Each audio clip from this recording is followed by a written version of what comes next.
ভগবান গৌতম বুদ্ধের প্রত্যেকটা ছবি এবং মূর্তিতে তোমরা দেখে থাকবে যে তার কোঁকড়ানো চুল রয়েছে, কিন্তু বন্ধুরা আসলে সেগুলো চুলই নয়। হ্যাঁ বন্ধুরা, সেগুলো হলো শামুক।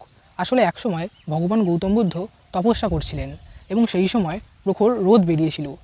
একটি শামুক সেই সময় সেখান দিয়ে যাচ্ছিলেন এবং তিনি দেখলেন ভগবান গৌতম বুদ্ধ প্রখর রোদে তপস্যা করছে। তখন সেই শামুকটি গৌতম বুদ্ধের মাথাকে প্রখর রোদের হাত থেকে বাঁচানোর জন্য গৌতম বুদ্ধের মাথায় গিয়ে আশ্রয় নিলেন। তাকে দেখে সেরকমই 108টি শামুক তার মাথায় গিয়ে আশ্রয় নিলেন। এইভাবে তারা প্রখর রোদ থেকে গৌতম বুদ্ধের মাথাকে বাঁচিয়েছিলেন এবং শেষে সেই 108টি শামুকেরই মৃত্যু হয়েছিল। সেই জন্যই গৌতম বুদ্ধের প্রত্যেকটি ছবি এবং মূর্তিতে কোঁকড়ানো চুলের মতন যে অংশগুলি তোমরা দেখতে পাও সেগুলি হলো 108টি শামুক। বন্ধুরা, তোমরা যদি বুদ্ধগয়া ভিজিট করতে চাও, অর্থাৎ যেখানে ভগবান গৌতম বুদ্ধ বুদ্ধত্ব লাভ করেছিলেন, তাহলে সেই ভিডিওটি আমার চ্যানেলে অলরেডি অ্যাভেলেবেল আছে, তোমরা সেটি দেখতে পারো।